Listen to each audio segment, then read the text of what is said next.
Welcome to the Football Show on PLZ Soccer's YouTube channel. I'm Peter Martin, Alan Ruffley, McCulloch and Tam McManus are here with me on the show. And don't forget, if you want to join the football family, hit the subscribe button on our YouTube channel and you'll get all our unique video content. And if you download the app, you'll get it all at your fingertips, including all the breaking news stories right across the UK and European football. So, lots to talk about. Here's what's coming up. Philippe Clement hails Rangers for their historic win over Real Betis, which catapults the Ibrox side into the Europa League last 16. Ross McCrorie pinpoints Rangers skipper James Tavernier as a difference maker ahead of Sunday's League Cup final against Aberdeen. Give him a free kick anywhere near the box, his goal scoring record as well. So Brendan Rodgers admits that he was pleased with Celtic's win over Feyenoord, but repeated his stance that the club must sign quality over quantity. You need to have a deeper squad of quality to be able to compete at this level. And Stephen Naismith has urged Hearts to show bravery against league leader Celtic, with the Hoops heading into the league clash on a high after their European win. You need to be defensively secure to give yourself a chance, but then you've got to get up the pitch. Yeah, lots to talk about, looking ahead to the weekend in the Scottish Premiership, the League Cup final as well, and a chance to look back and say, Ruffy, what a great week it's been for Scottish clubs in Europe. 3 wins! That's unbelievable. Peter just said that. He's never said that. He's usually slotting teams. No, I've never said that. Start of the whole European campaign, we've not had 1 week we could have said that. I mean, honestly... It's the first time in the group stages that 3 Scottish teams have won in the group stages of European football ever. Not only that, we've got to be positive on, and let's start with, I think a lot of people are going to have to hold their hands up. Certainly me, I don't know about yourself, you're going to be honest about it, I did not see Rangers defeating Real Betis in Spain, did you? I don't think many would have seen that, to be honest with you. But what a performance, what a result. I think the character they showed, the way they played, the goals they scored, the way they weathered the storm at times, because they're a good team. Yeah. And to top that group and go into the last 16, if you were a week before Clement came in and somebody says that they're going to top that group in the last 16, or just after the Limassol game away, you'd have laughed at them. Yeah. But what an achievement. What an unbelievable achievement for everybody. What about the goals, Ruffy? It was brilliant. It was a great... I just hope the players didn't know what was happening in that group as the 90 minutes was progressing, because 1 minute they were out, 1 minute they were in, 1 minute another team were out, and then they were in. Yeah. You know, as the goals were going in, you know, and a little hokey cokey. It was. It certainly was. But you're right. You know, getting the first goal was a massive boost. And Lee's right. They carried a wee bit of luck here and there, but you take it when it's there. You know, again, the goalkeeper has important saves at the right time, but getting that goal, there's still 15 minutes to go, there's still a lot to play for, and they held out. It was a great result. Yeah, I'm not going to swear on the football show, because I can't remember if I've ever used a sweary word on the football show, Ruffy, but you can always tell when there's a great goal. Tam, I'm sitting watching the game on the couch and Dessers drags the ball, puts it in the bag, and I went, what a goal that is! It was a brilliant goal, wasn't it? Listen, I think it's the first real bit of quality he's showed really since he's came here. He's scored a few goals, but you know, for him to jink inside and just put it through the goalie's legs, nobody's seen that coming, not even the best defenders apparently. But no, listen, I thought it was a terrific result. I think they're unbeaten at home this year, Real Betis, both in Europe and domestically. So, in the first time I think Rangers have won in Spain, so in a long time. So, listen, I thought it was a tremendous result. They always had that cushion of the Conference League, which I think maybe took a little bit of pressure off them. But at the same time, to go and top that group after dropping 4 points against the weakest team in the group, you know, and finishing unbeaten against the other two, it's weird how it works in football, but they would have been kicking themselves because, as I said, we'd fancy Sparta Prague to beat Limassol, which they done, but Rangers done the job, and fantastic result. Yeah, and when you look at that group table and how Rangers finished in the group, Lee, it just looks fantastic, doesn't it? It looks tremendous, and the 4 points that Limassol got there, they got from Rangers. It's an amazing achievement, and it's when you look at the 3 Scottish teams, Rangers, Tam's just made a great point there. Rangers, obviously pressure to win the game, coming for themselves, the fans and the club, whatever, but they had a sort of cushion to fall back on. Yeah. Celtic out the tournament, not as much pressure. Same with Aberdeen, maybe not as much pressure, and that's when you get the 3 wins. I don't know if that's got anything to do with it, but it might have along the mindset bit where it's not as it's high end because you're already, you know what I mean? Yeah, Philippe Clement, the Rangers boss, said he wanted his players to rise to the challenge. And it was a very strong performance from my team. I got what I asked for from the boys. I wanted to see a team with balls, a brave team, score goals not only to defend against this top-class team. Well, boy, did he get that. Star man on the night, Ruffy? Is there somebody that stood out for you? No, I think it was a team effort right through from the start to up front. Obviously, the boys that scored the goals gave everybody the list, but you have to give credit because I think they went into the game knowing a draw wasn't good enough, because I think we all thought they would need a win. So with that in the back of their mind and the history that Betis had with their home forum, you know, it's just a fantastic result for them to win it. Yeah, absolutely. Rangers have earned £21.6 million from Europe this season, and here's the European earnings broken down for Rangers. Obviously the starting fee £3.12 million, Champions League playoff exit fee £4.29, the 10-year coefficient 2.49, the market pool 1.37, performance gives them £3.96 million, ticket money 6.44. It's not a bad bit of money. Great money, but it's probably money. Well, it's money they've deserved to go and get for the performances and the points they've picked up. It'll be interesting to see if Clement will be asking for some of that money. Oh, he's got to, hasn't he? Or some money, yes. I think he will. I think they already come out in the AGM says they're going to back him as much as they can, which will be brilliant news for all Rangers fans. To maybe strengthen that team if they can stay in touch, as we keep talking about every single week. If they can stay in touch with Celtic right up to the break, and then they get a chance to strengthen, then who knows, it might be quite a close title race. Yeah. Do you know what was amazing about the fact that they won the group, Tam? West Ham, Liverpool, Brighton, Atalanta, Villarreal, Slavia Prague, Bayer Leverkusen and Rangers all, you know, straight through into that last 16.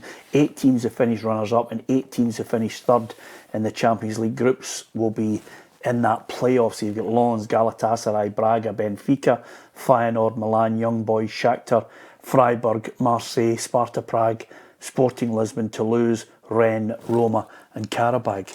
Yeah, we spoke about it in the show a couple of weeks ago where we wanted Rangers to either finish first or drop into third, because third was the Conference League, which is an easier tournament, and first you would avoid a lot of the teams that you've just mentioned there. There's a lot of big clubs in there that's dropping out the Champions League, so it's an absolute perfect scenario for Rangers last night. You go there, win the group, they get a bye, and then you're into the last 16 or whatever. So no, I think it's, you know, the most important thing was Rangers to qualify, but to qualify in first definitely gives them an edge over missing some of those teams that you just mentioned there. Yeah.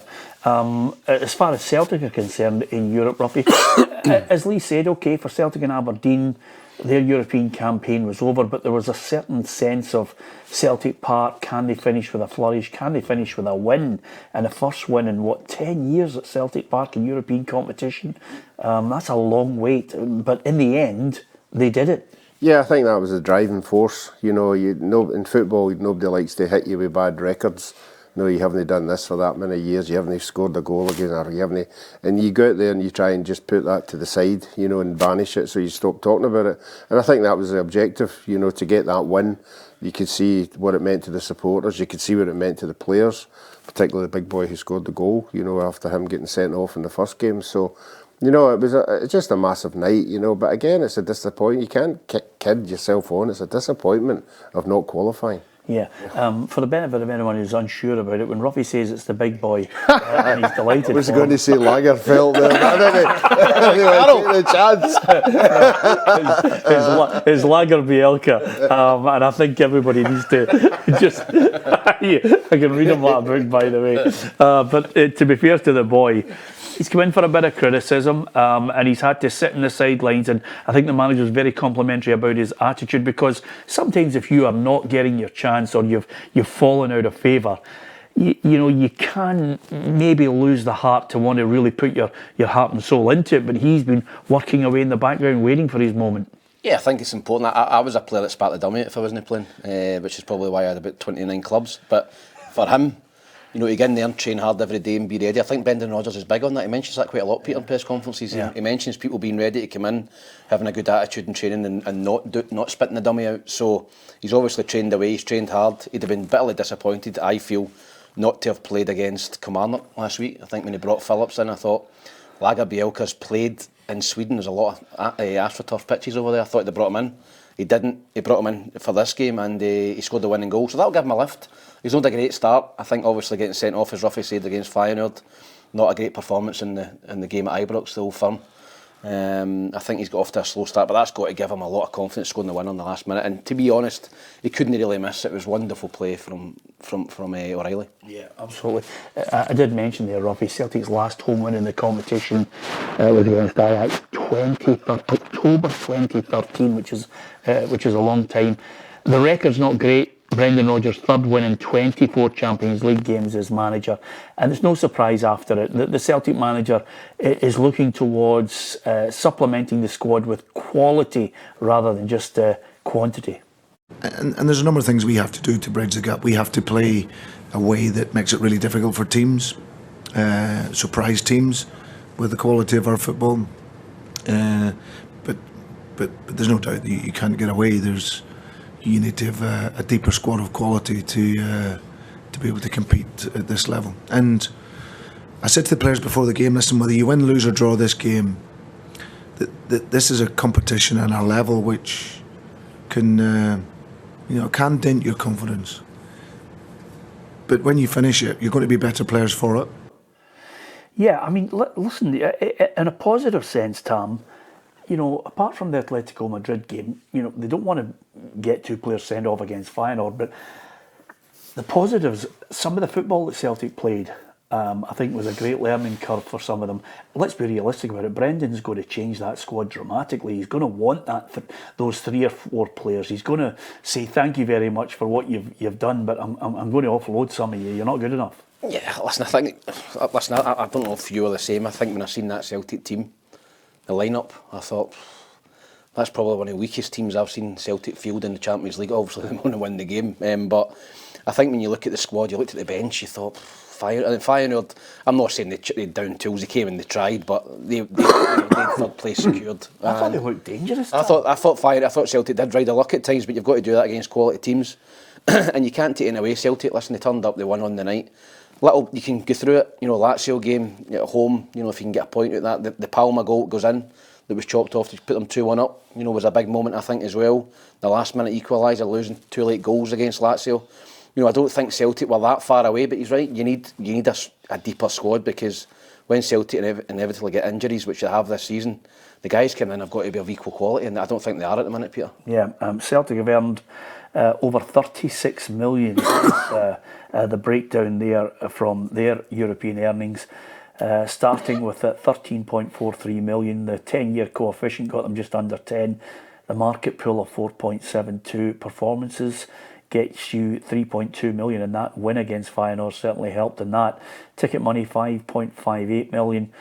Just over 36 million, which will be welcome in the coffers, and on the basis that they've got 72 million in the bank already, Ruffy, you're saying to yourself, he should be able to, maybe not bring in the 3 or 4 that he wants in January, but it certainly could make a good kick at it. I think he will. You know, I don't think he'll bring the players that he wants until, you know, the end of the season, because you're going to have to pay money for them. But the Celtic supporters will be a bit anxious to see where he's going to dip into and how much he's going to spend, because they want improvement as well. And just by looking at the figures you're throwing up there for Rangers and Celtic, just shows you how important it is to win this league. Yeah, this is a biggie. This is a big 60 one. million next year for the winner of the league. I know, but into the group stage. My point being, if you see the money coming in, and Ruffy's saying there, Brendan will go and strengthen at the end of the season. And if Rangers go and strengthen and they bridge that gap and there's a proper title race on, I think Celtic need to strengthen. Oh, I think they will. I think they will. To go and make sure they win the league. To make sure they win the league with the prize money it's up for grabs in the Champions League football. I think they need to, and that's what that's twice he's mentioned it in the last month. Yeah. Of we need to sign quality. And what was it, first team ready players? Yep. No projects anymore. He knows. I think he knows. He wants players in January. Well, without being too critical, because I'm trying to stay really positive, Ruffy, I think as a manager, he wanted those 4 players in when he came in. I think that's the biggest thing, and he didn't get them.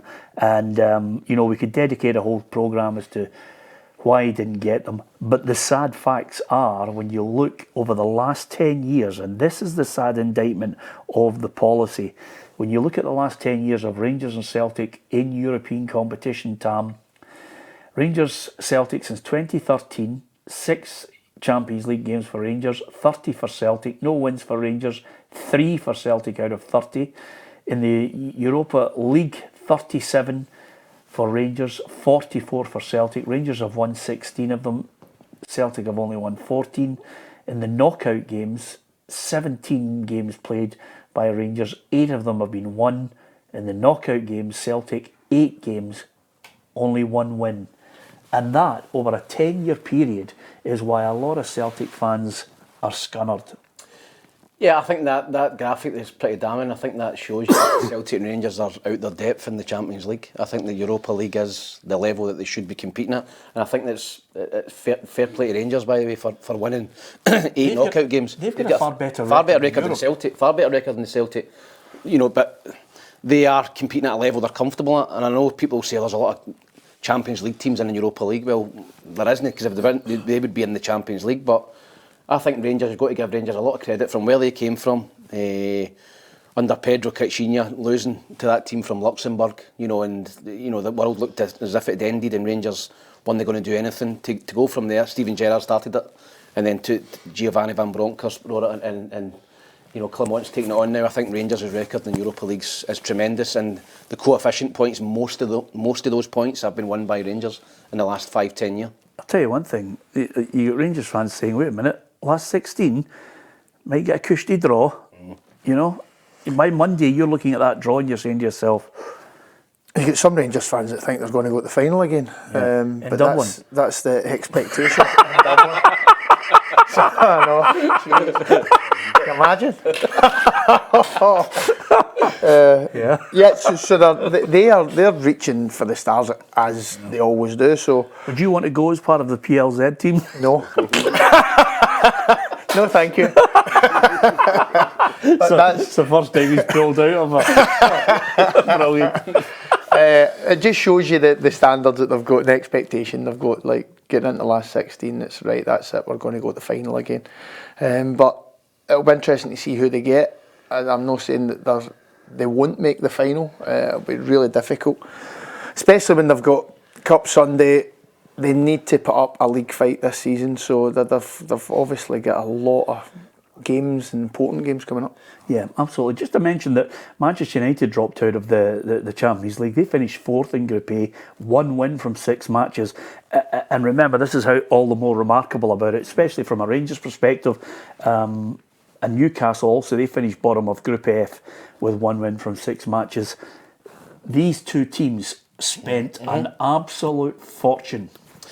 Yeah, they did. I think particularly Man United, the money they've spent. Newcastle, I think spent 200 million last season. So Newcastle won the first game as well. I think they won the first game at home to PSG, and then never, picked up another win from there. So it's not easy. I think you can tell there's maybe one team, Copenhagen, that I can see from all those groups in the Champions League that's punched above their weight. I think the rest of them is, it's very, very difficult. And some of the clubs, Seville finished bottom of their group. Some clubs that are big clubs spending big money are finishing bottom. So that shows you the task that Celtic have got when they go into that environment every season.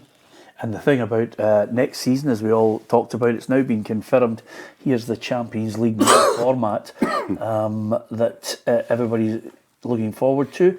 36 teams included, up from 32. 100 games more than the current format. The group stage is replaced by one big league table. Each team plays 10 games, 5 home and 5 away. Top 8 clubs in the league phase automatically qualify for the last 16.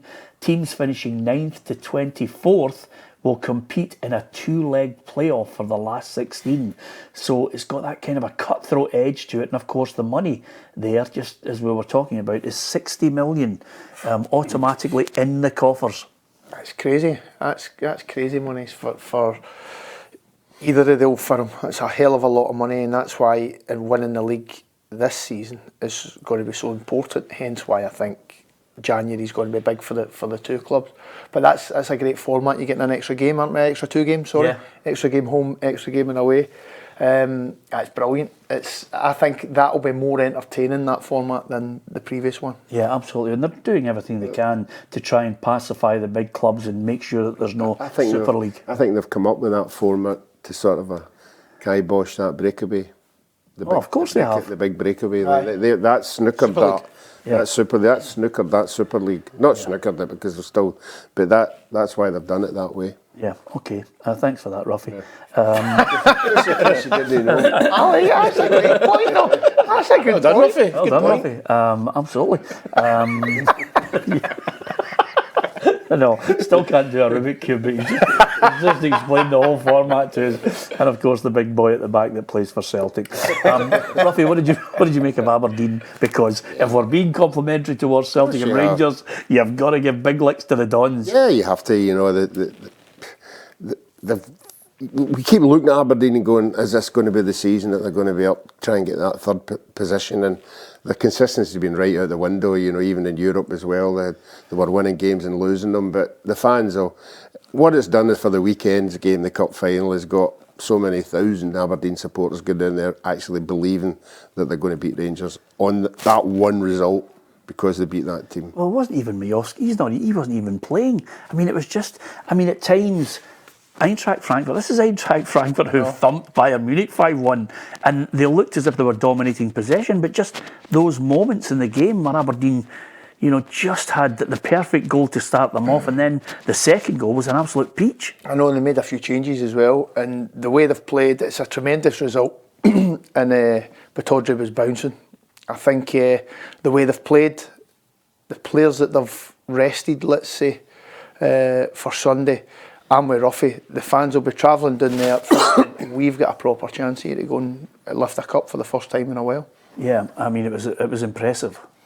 Yeah, it was, Peter. I think that Aberdeen in this tournament have been competitive in most games. I'd probably look back on it with a wee bit of regret that some of the games, Helsinki at home, they should have won that game. PAOK, they're 2-0 up. If you win those 2 games, you're qualified. So, obviously I think they rested players. I think Frankfurt rested players, but Aberdeen scored every game in Europe this season. It's a great achievement. They've got goals in them. We've seen that with the 2 goals they've got. They've got Majowski, obviously, to come back into the team. And that club will be buoyant from that result, and coming back from 1-0 down last week against Hearts to win. All of a sudden, Barry Robson, from being under serious pressure, looks, if he goes and wins the cup final, he's lauded up in Aberdeen. So it's amazing in a week is a long time in football, and it could be a very long time for Barry Robson. Yeah, and the other thing about it, I think Barry was, desperate to mention, this is an Aberdeen side that's battling it out in 3 competitions. And I know we've got stick, people have given us some stick, and rightly so at times, but it's no easy fighting on 3 fronts, and I think we've done it really well. We've had to come off the back of Europe and have 4 away games as well. We had to go 7 out of 8 games away from home as well. And performing like that, it's the emotion it takes out of you, these games. But and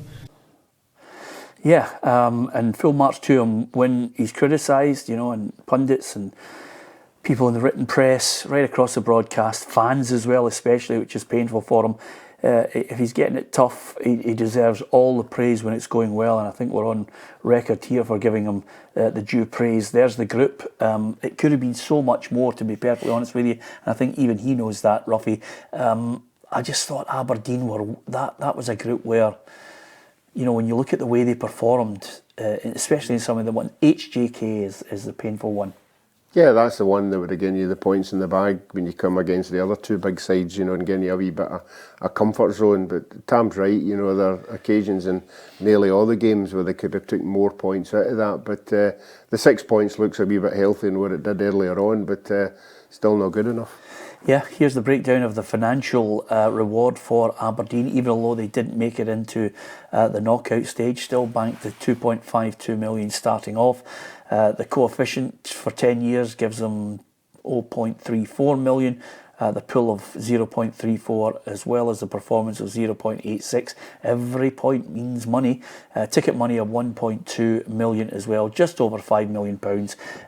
It's welcome money, and of course there's maybe a chance in January for Aberdeen to strengthen, to try and make that push to make sure they've got European football next season as well. But one of the really good things that I think both sets of fans will be looking forward to on Sunday is the fact that they're going into it on a high. It could be a real humdinger. Are you looking forward to it? Yes, I think it's going to be a great game. I think it's going to be super tight. Aberdeen, obviously in the last week, as Tam mentioned there, have had a great week. They're getting into the final knowing they've got a chance. Rangers, yes, they've had a good win the other night. Made more difficult with the suspensions and injuries they've got, and I think the middle of the pitch is going to be the dominant area. And Rangers, you could argue, that's probably the weakest part of their team just now, unless Ryan Jack comes back in from injury. Cifuentes, obviously, that started the other night, is out, suspended, so the Sterling come in like he did the other day and play middle of the pitch, which isn't his natural position. Yeah. But I think that's Aberdeen, and up front probably the strongest part of their team as well. So I think that's where the game will be won and lost. Yeah, it's always a significant player, one player that scores that goal, that has the fans raving, and of course can make a hero out of one player. Who's that going to be? Well, I'm delighted to say, if you watch our YouTube channel, our reporter Kerry Pollock managed to catch up with Ross McCrorie. He's played for Rangers and Aberdeen, well positioned to view both squads and assess it all, and he reckons James Tavernier might be the difference. I think Rangers have obviously got a lot of injuries just now, but they've had a good couple of boys that are on form just now. Your man Sima out left has been doing well, but for me the leader is we've got James Tavernier. You give him a free kick anywhere near the box, his goal scoring record as well, so Tav's deadly. Even from set pieces as well, they've got a lot of height in the back line, so but for me, Tav's the danger man.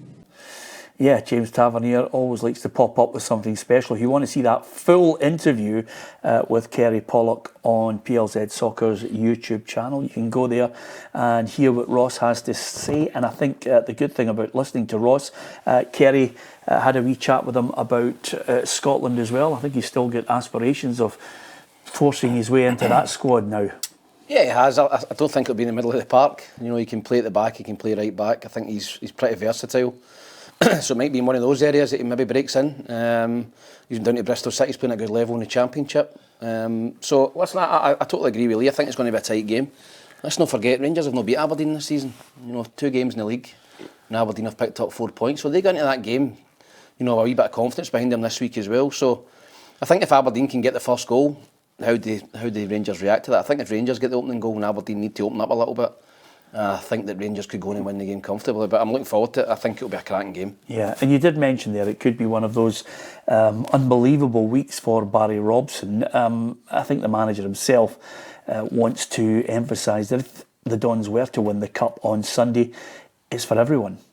It would mean a lot, and as I said earlier, it's more for I want to see how hard the staff here at this football club work, and the players, their families, and the fans. That's what for me. It's not something that I want to sit and put a picture on my wall up of. It's something that I want to see everyone else happy, and it's going to be difficult, but let's try our best. Yeah, that's not the real League Cup behind him, by the way, just in case. I don't think he's going to be able to lift that.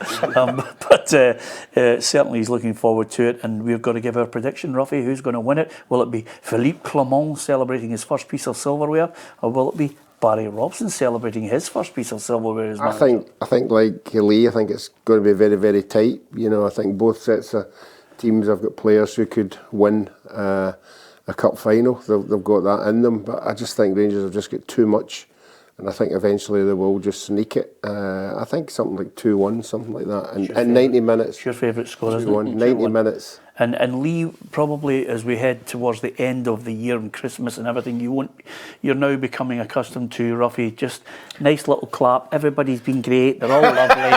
Aberdeen, a really good side. That's a lovely colour of red, but bang, hold on to that. That's what he does. So it's is it a comfortable 2-1, Ruffy, or is it an emphatic 2-1? No, I think it'll have to be a very tight one, hard earned one. Yeah. Okay, Lee, where are you going with this? I'm going really tight, but I'm going Rangers 2. I think Aberdeen will score. Rangers 2-1. 2-1. I think it's a scoreline that I'm going to stick with as well. Yeah, I'll go for 3-1 at Rangers. Yeah. Yep. Comfortable 3-1. I think it'll be 2-1, and maybe Rangers, seal it late on. Okay, there you are. Uncomfortable. So, there you are. You're getting an opinion. If you want to give us your prediction on the League Cup final, why not put it in the comments section below? Hopefully you're enjoying all the content that we're throwing your way, not only Ross McCrorie, but there's lots of good features and different programmes that you can enjoy. And thank you very much for the positive responses to everything that we are supplying to you. There's lots of different programmes that you can watch. There is, of course, all the latest breaking news as well. And if you look at our competition, we're certainly holding our own. And thank you to everyone who's joining us right across all our social media as well as YouTube too. So from the League Cup final, there will be indeed league matches. Here's how it's looking in the Scottish Premiership over the weekend. Celtic against Hearts, certainly a tasty one on the Saturday. Livingston, Kilmarnock, Ross County, Dundee, St Johnstone against Hibs, and St Mirren against Motherwell. So Celtic against Hearts, if they can get the win, Ruffy, it restores that 8-point lead at the top. Yeah, well, certainly away from home, teams are beginning to get at them. But at home, they're scoring goals again. They're very confident in there.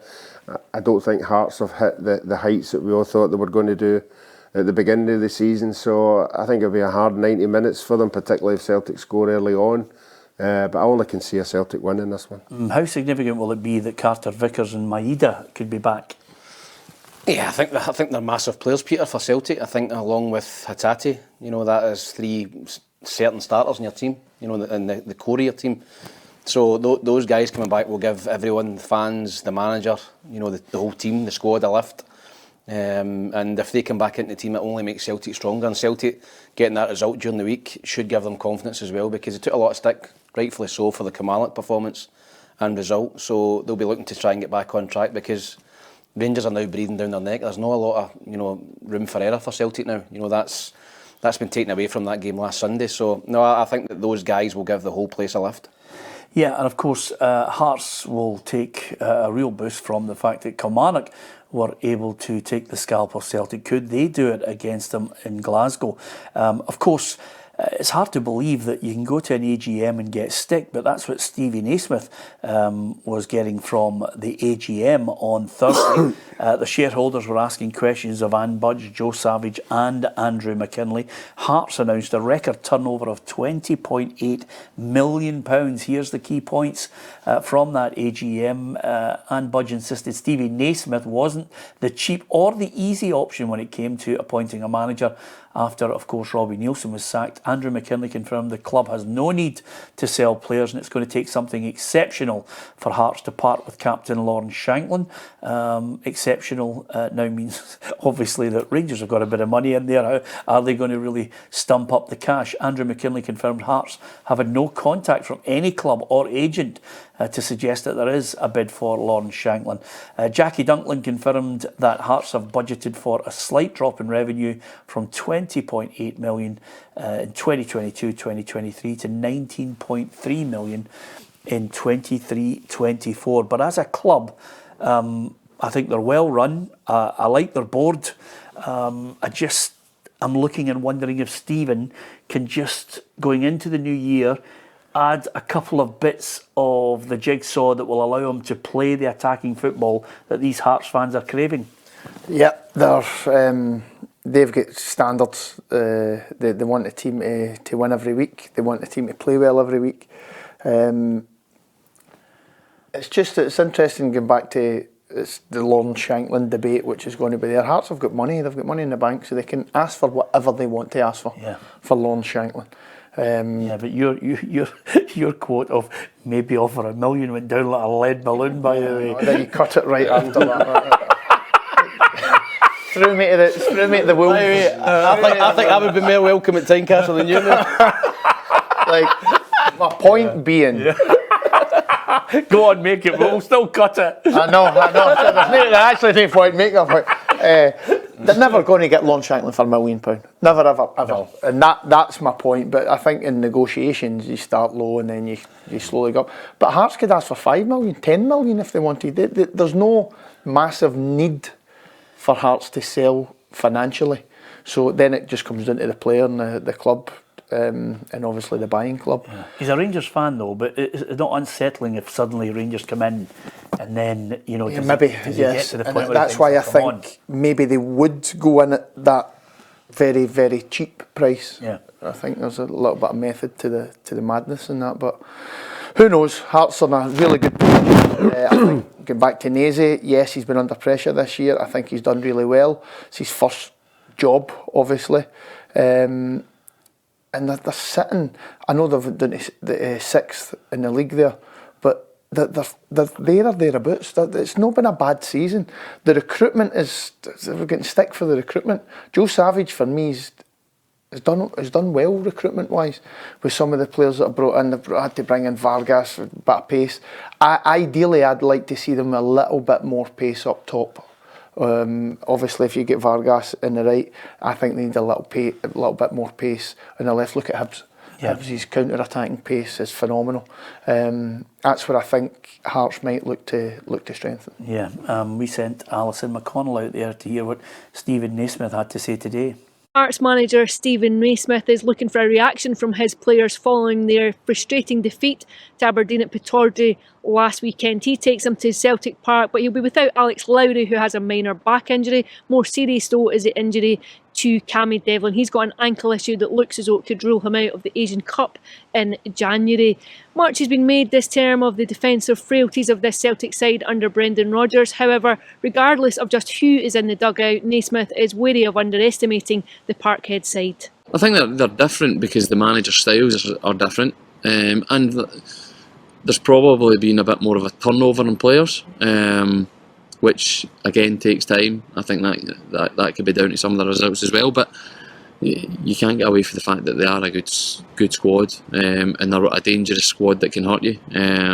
So like any time you're playing against the old firm, you need to be defensively secure to give yourself a chance, but then you've got to get up the pitch, be brave in possession, and that's got to give you a chance of getting chances in the game. If not, it can be a long afternoon. It's been a mixed week for Celtic. They go into the game on the back of the high of their Champions League win over Feyenoord, their first win in the competition for over a decade. However, Naismith believes there'll still be echoes of last weekend's defeat to Kilmarnock at Rugby Park. They'll have a focus. Obviously the game the other night, and from experiencing it myself and as a player, it's a really big high during the week, good result. But like their last few league results have been, that they'll have an eye that they need to make that better. So I definitely think they'll be a dangerous team tomorrow. But again, we've got to go there and cause them problems. That's to give yourself any chance. That's what you've got to do. Yeah, give us your prediction, Tam. I think Celtic win a game comfortably, Peter. I think that Celtic, when Hibs and Hearts roll into town, I think they just raise their game a little bit, and I think that result during the week and players starting to come back for Celtic, I think that Celtic win the game comfortably, 3-1. Yeah, I've got 2-1, but I have to say, you know, you mentioned it the other week there, and I think it's really now hotting up to no slip-ups anywhere for anybody, because suddenly you start to panic and think, I know. I think if Celtic had let's say, drop points, there would be mayhem in at Celtic Park. I'm with Tam. I think it will be comfortable for Celtic. I can see Hearts scoring, but I think Celtic too strong with the players I've got coming back. 3-1 for me. I think Celtic will be too comfortable as well, 2-0. 2-0, a comfortable 2-0. Yes, very Yeah, comfortable. I'm happy with that, Ruffy. I always like to get a wee gauge from you. St Johnstone against Hibs. Hibs, interestingly enough, we were talking about it earlier in the week.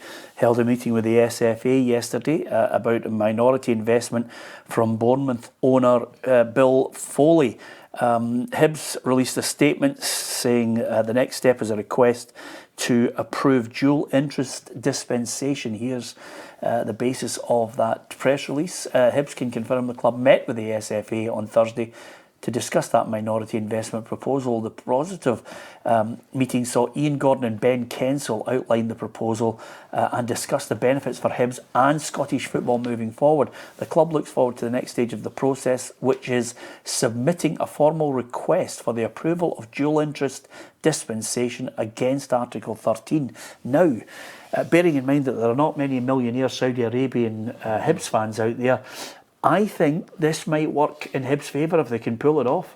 Oh, I think the fans are getting extremely excited, Peter. I think he's a guy with very deep pockets. He's invested a lot of money in Bournemouth. I think that the fact of Hibs under, the Gordons have invested a lot of money, not only in the squad, but the infrastructure, the hospitality, the stadium, the training ground, everything's set up for Hibs to go and really push to be that third force. And you've seen the money that Aberdeen made, you've seen the money that Hearts made a couple of seasons ago. If Hibs can get into that Europa League conference, these guys will get their money back. And that's, you've got to, if you're investing in a football club, you've got to see, right, we're going to actually make money. And I think if Hibs can be that third force and push towards the top two and get into that situation every season and get 5, 6, 7, 8 million pound, then they're just going to get stronger and stronger. So, no, I think the Hibs fans are getting they're getting very excited. The team's doing pretty well at the minute as well. They got £1 million for Melkerson last week, which is incredible money for him, and everything in the garden's rosy. And it could be that Nick Montgomery's got a lot of money to spend in January to go and strengthen that squad, which is doing pretty well at the minute. Yeah, I mean, apart from everybody putting their money on Livingston to go down, Lee, the playoff place is so difficult to wonder who's going to end up in it. St Johnstone have got that little kick from Craig Levein. I have to say, after he came in at the 1-1 draw with Motherwell last week, he's just so relaxed. I mean, he's a different man. I know, he is a different man. And was it you who was talking about his attire? Like he's the clothes he wears. No, I hear somebody saying that. Yeah. Even to that, just so relaxed, and he's not trying to look like a manager. He's just being himself, and I think it's brilliant to see. Livingston for me are probably away, so again it's going to be tight for that playoffs place, like you're saying. Yeah. I think it's going to be go right down to the wire. But going back to Hibs, I think this is brilliant for Hibs. A bit of investment, and will they get loan players? Will they get Bournemouth players? Will they get the pick of the Bournemouth players that are ready to go out on loan? Will they be able to buy their own? And be able to buy their own? What's part of this dual ownership do they think they can get round? It's in the rules, you can't be a dual owner. What do they see? They're relaxing the rules. They relax the rules, are opening a can of worms. Well, I think everywhere. I think they might get it on the fact that he's a co-owner of Bournemouth. He's another 2 or 3 teams. Yeah, team in France and a team. I was just about to say, Ruffy, it's not exactly setting a precedent, because right across Europe, you have City groups who have ownership of other clubs. Yeah. I think there'll be 3 or 4 technicalities that Hibs may well be arguing the point on to try and allow this to go through. And it's whether the SPFL look at it and say, okay, does it leave us wide open, as you say, to a can of worms elsewhere? But listen, any investment at the moment, when you consider how difficult it is, and do we want more competition? Yes. Do we want stronger squads? Based on the fact that there's not a millionaire around the corner for every club, do we want the opportunity for other clubs able to take the scalp of Celtic and Rangers from time to time, do well in Europe, maybe win a cup, maybe actually make the league more competitive? I think the answer to that would be yes, we want to see that happen. How do you think this game's going to go? I think St Johnstone are obviously better than what they have been, but I still think they've only got 1 goal in them, and 1 goal's not going to be enough. I think Hibs, the Hibs that I saw in the first half against Aberdeen have got 2 or 3 goals in them, so I'm going to go Hibs to win 2-1. Yeah, Yeah, got 2 or 3 goals and 2-1. His favourite scoreline because he wants to be. I'm going to go Hibs 2-1. Yeah. I'm going to go 3-1 Hibs. Yeah, I'm going to go 3-1. 3 of the last 4 of these fixtures has been a man sent off. Yeah. So it'll be important for both. Your stats man today. But important for both teams to keep 11 men in the park. Yeah, absolutely. I'm just looking. You must have read that somewhere. Nothing there. Just usually reads it. Well done. Now I'm going to have to go away and check it. St Mirren against Motherwell. They're still without a win in 13, but I have to say they're 10th at the moment. Before we get to you, at least when I did watch Motherwell last week, praise for Stuart Kettlewell. We're not in that camp of calling for managers to get sacked. I watched a Motherwell team that were absolutely battling for him. What did you have to say today? Our man Adam Binney was there. Motherwell will travel to the Smythia Stadium this weekend with hopes of ending a winless run of 13 matches. Despite the fact that results have not been forthcoming, performances have improved in recent weeks, giving manager Stuart Kettlewell belief that their dismal run will end on Saturday. Then of course I believe we can win a game, but I've felt that for a long time now. It is that ability to deliver when it really counts, and it's that ability to deal with adversity, because there's ultimately going to be that in the game when you play against the St Mirren team. Fully confidence, really strong at home with a good group of players, then you're going to face some real uphill battles. It's about how you face that. But do I believe we can win the game? Of course I do. I have felt that for every single game, and hopefully that's not just that naive confidence. It's having a genuine belief in the guys that you work with every day. Motherwell captain and Scotland's international Liam Kelly has come under a little bit of criticism for his performances as of late, but he still has the full faith of his manager Stuart Kettlewell. But if we cast our mind back a couple of weeks ago, he was man of the match and celebrated at Celtic Park and all of that as well. So I've got full confidence and full belief in Liam Kelly. There's a reason why he's an international goalkeeper. There's a reason why he's had some real good spells at this football club and why he's the captain of the football club. And as always, it's with goalkeepers that's highlighted. And when people are down, we love to kick them and all the rest of it. So no, from my side of things, if you ask me a question, do I believe in him? 100%. I believe in him 100%. Well, every goalkeeper makes the odd howler, and last week it was a howler, Ruffy. I was thinking to myself, why are you coming out for it? The reason he's coming out for it because his team's under pressure and he's trying to help the defence it. He's went there thinking, right, there's a chance of a goal here, I'm going to prevent it, I'm going to help my centre-half suit, who should have been doing better. It never worked for him, it could have broke to anybody, but unfortunately it broke against him and they lost the goal. But he's a top-class goalkeeper and the manager's right. Some of the saves he's had this season have been magnificent, and I think if you were to look at them all individually, he's probably saved them more points than he's lost. Yeah. What about St Mirren? Kerry Pollock was out there to find out what Stephen Robinson had to say. Stephen Robinson's side take on Motherwell this weekend, where the Paisley outfit will be hoping not to fall victim to a last-minute equaliser, which is something that the Steelmen have been able to do over the last few weeks. They've gained points more than anybody in the league from losing positions. And I think what that tells you straight away is the players are playing for a very good manager. They're fighting and scrapping for him. Even though they haven't had the run of results Stuart would probably want at this moment in time, it shows the players are right behind. It shows that they've got a very good manager who they really believe in. So we have to be guarded with that. The first goal in this league it dictates a lot of results, but we've seen that their fighting spirit. They've got a lot of quality in the team as well. They've got people coming back from injury, so we're under no illusions that it'll be a tough afternoon. And as we edge that bit closer to the winter break, the Buddies have already started to add to their squad, with 25-year-old Elvis Bomono being made available as of January. But to make it with this squad, the manager insisted that character is just as important as ability. It's massive. You only need one bad egg and it brings the dressing room down. When things are going well for you, that's fine. When you lose a few games, and I think it was, we've seen that the last month, we had a bad 2 to 3 weeks. And nothing changed. None of the attitudes changed. Nobody felt sorry for themselves. There was no groups within that. And when the England Olympic rowing team, the British UK team that won all the Olympic golds, they had a phrase of, if anything stops the boat going forward, they go. And we run by a similar standard and similar phrases. If anyone's trying to stop us going forward, or we bring a person in that's not going in the same direction as everybody else, then you have to go, unfortunately, and that's what the boys believe. That's what they've bought into, and we have no egos at the football club, and that's the only way you can survive as a club like St Mirren. Can Motherwell get their first win since the beginning of September, or will St Mirren stay on the straight and narrow? It all takes place this Saturday in Paisley. Kick-off is at 3 o'clock. Yeah, I'm just going to ask them all for the prediction because they're all itching to try and get an Elvis gag in, and I'm just not going to let it happen.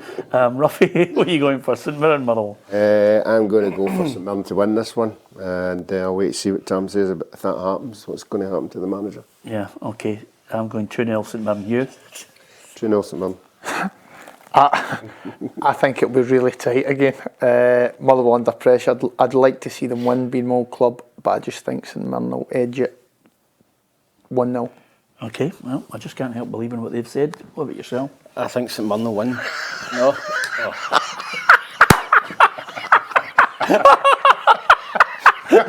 I think I'm going to go for St Mirren to win 2-1, and I think Kettlewell he might lose his job, Peter. I think not win a game in 3 months, and I don't see them beating St Mirren away from home. St Mirren are strong at home, Peter, and if the boy Elvis plays at the back, then he can't play till January. All right. I was just thinking if they played that high line, you wouldn't want to get caught in the trap. That's not as good, is it, Ruffy? It's not as good, but we'll give you it anyway. So you know that way. He's like a wee schoolboy, isn't he? Let me get in. Let me get in. I've got the album. I've got the album. Manager sacked. No one again with 3 You're a months. devil in disguise. It's a bad day, innit? It's a bad day when he's Anyway, apart from anything, you are. Do you know what? We should get you in here just with the grim. There's no one again in 3 months. Yeah. No, I'm not. I don't think I'm speaking out of turn. You know, it's not as if I'm sitting here with suspicious minds. See, to be honest with you, the results are unbelievable, isn't it? Yeah, absolutely. The results are not great. But can I just say something to you? You know what the results aren't great, but Motherwell have got to stick by Stuart Kettlewell. This is not a time to sack Stuart Kettlewell. I don't think it is. I know the wins have been few and far between, but the way he started his tenure as manager, the way he's brought the young players into the team, I think they should stick by him. He knows the club, he knows the young boys, but come the other side of that, it's results business, isn't it? So I don't think he'll get much longer, but I think they should at least let him try to turn the corner. Yeah, I think as a club they should stick by him. What do you think? Give us your view on that. Livingston against Kilmarnock. Now this is one club that will stick by their manager because he stuck by them when there was interest from further afield. I know it doesn't always. I know it always doesn't work that way. But 7 straight defeats in the league, 1 goal in those 7 matches. Boy, it's been tough for Livingston. It's grim. Yeah, you can see in his interviews it's really hurting him badly. You know that. It's there for everybody to see what's going on behind the scenes, you know, what's happening on the park, you know, but I hope he gets a wee turn, you know, because I quite like him, you know, and Kilmarnock, although they beat Aberdeen up there, I still think Livingston, I hope the players want to fight for him.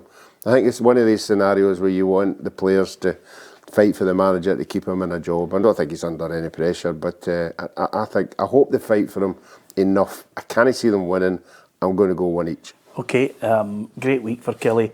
Great week for Derek That's his big McInnes. mistake this week. Yeah, is that the slip up? Yes. Yeah, I've got Kelly 1-0. I fancy Kelly strongly here. I think Kilmarnock on that pitch as well, they're used to it. 2 great wins. Livingston no scored in 9 hours. 2-0 Kilmarnock. 1-0 Kilmarnock. Okay, Ross County against Dundee. Now this is going to be an interesting one. A single point between them. 8th against 7th. They've lost their last league games. Dundee, of course, to Rangers. County lost to St Mirren. But there's something about Dundee under Tony Docherty, Ruffy, and Derek Adams has got something out of County. Yeah, the way I would probably sway towards Ross County would be the results he's had since he came in at home. You know, I think Dundee are capable of getting draws here and there, which they have done. So I think they've possibly got one of the better players of all the teams in the league, and that wee boy McGowan. Yeah. Really impressed with him. You know, I think he's got a big part to play in that team. I'm just going to go with Ross County. Just narrowly, yeah. Yep. What about yourself, Tom? I'm going to go for one each, Peter. I think that Dundee are capable of going up there and getting the result. I think I've been impressed with Dundee at times this season. Even against Rangers, took the lead last week. You know, a couple of decisions never went their way, but I think that they're capable of going to Ross County and getting a draw, and that would keep them, you know, just above. So I'm going to go for one each. Yeah, I've got a draw. Yep, draw for me. Okay. Give us your view on the Scottish Premiership. Don't forget, right across the weekend, across our social media, we'll keep you right up to date. Of course, Tam McManus, Ruffy and Kerry Pollock will have your preview show for the Scottish Premiership tomorrow. It will be out there at 9 o'clock in the morning on our YouTube channel. First female ref to officiate in the Premier League this weekend, Ruffy. Rebecca Welsh will take charge of Fulham against Burnley on, I think it's December 23rd, 3 days later. Sam Allison will make history as the first black referee to officiate in the top flight for 15 years when he takes charge of Sheffield United against Luton Town. It's probably maybe a sad indictment that there's not enough done to try and get more females and more black officials the opportunity. Maybe there should be more done, but all I think when I read that was, okay, if they are trailblazers, if they are pioneers to inspire others in the future, you know, more power to them. Yeah, it used to be no black managers. That was the one, you know, why they not getting through, why they not breaking through, the coaching into, you know, to managers. But now we're moving on now, we're seeing how the game's moving on, you know, women in particular, you know, with the women's game. Yeah, I think you've got to get behind, you know, you've got to behind new change and hopefully everything goes well for them, because we all know there are certain people at games, you know, who are just want to be nasty, but let's hope it goes all right for them. Yeah, absolutely. Game of the weekend in the English Premier League, Liverpool Man United. Who's winning? Oh, Liverpool. Yeah. Why is it draw? Man United guff? Man United are rubbish. I don't care. I draw. Yeah, okay. Liverpool 3-0. Yeah, and does Ten Hag survive a defeat? I don't think he should. And I'm no one for getting managers or putting them under pressure. Yeah. I really don't think he should. I think he's dead man walking. Yes. Get the Reapers. I think it'll be. I agree with Lee. I think it'll be 3-4-0, and I think he will survive for another week. Survive? Yeah. Well, I think he'll get the bullet. I'm going to give that sympathy. If it's 3-4-0, I think he'll be out the door. Last point, the MLS is going to make a rule change to stop time wasting in football, Ruffy. A player who remains down with a suspected injury for at least 15 seconds, he must move off the pitch and stay off for 2 minutes. So, if you're rolling about and you're rolling about for longer than 15 seconds, you've got to go off for 2 minutes. They usually wave them on when the game starts again, so you're getting that 2 minutes. Or if somebody kicks you and it is actually sore, you need to be off the pitch for 2 minutes. Yep, and the subs actually, if you make I'd just kick you. Yeah, well, this is it. If it's a sore really one, hard. if it's a sore one, to be fair, Did you see my point? Don't bring up the fight. We need to be in the same vicinity on the pitch, and I'm nowhere near you. But anyway, apart from anything else, just run about kicking everybody. But think about it. There must be two sides of that. I'm not saying MD's going to intentionally kick you. Okay, they're going to try that and see It's how good it though. works. Yeah. It's good that If you have a substitution as well, the subs must exit the pitch within 10 seconds. If they fail, the replacement has to wait another extra minute before coming on. So that'll quicken it up. But see, to be honest with you, the best thing to do, stop the clock. If you want to roll about, the clock's still stopped. You're going to play the full 90. The fans are getting the value for money. That's the way to do it. I would agree with that, Peter. But would that apply to them when the ball goes out of play as well? Is that yes. just for Stop the clock. Same as rugby. You've got a long game of No, you haven't. No, you haven't, because this is a classic situation here where people are saying, oh, you're going to have a long game. You haven't, because we're already at this point where the average now is 95 to 98 minutes. It's the average. Do you know what the fans are? Do you realise how long the ball is out of play compared to what it is in play? See, in English football, one game they had 43 minutes. The ball was in play. You know, so it'll change people's mindset, I think, if you stop the clocks and do what rugby does. But anyway, apart from anything else, Americans would just good go thing. for an Would you be advert. up for it? No. Pop one. just playing longer. you're delighted you're out of the game, aren't you? I'm delighted. I think it would be substantially longer if they brought that in and they stopped the clock every time it went out of play. I'm a little bit different opinion of you. I think a game at Arbroath would last 3.5 days. It's a good point, actually, Tom. Anyway, thoroughly enjoyed it. By the way, just before we go, Ruffy, thoroughly enjoyed our Christmas night out. It was absolutely magnificent. Yes, it was very good. You were in fine form, but again, you had your cut-off point where you left the rest of the crew. You did? Yeah, I have a usual Christmas problem with taxis and transportation. You know, but I found an idiot to take me up the road.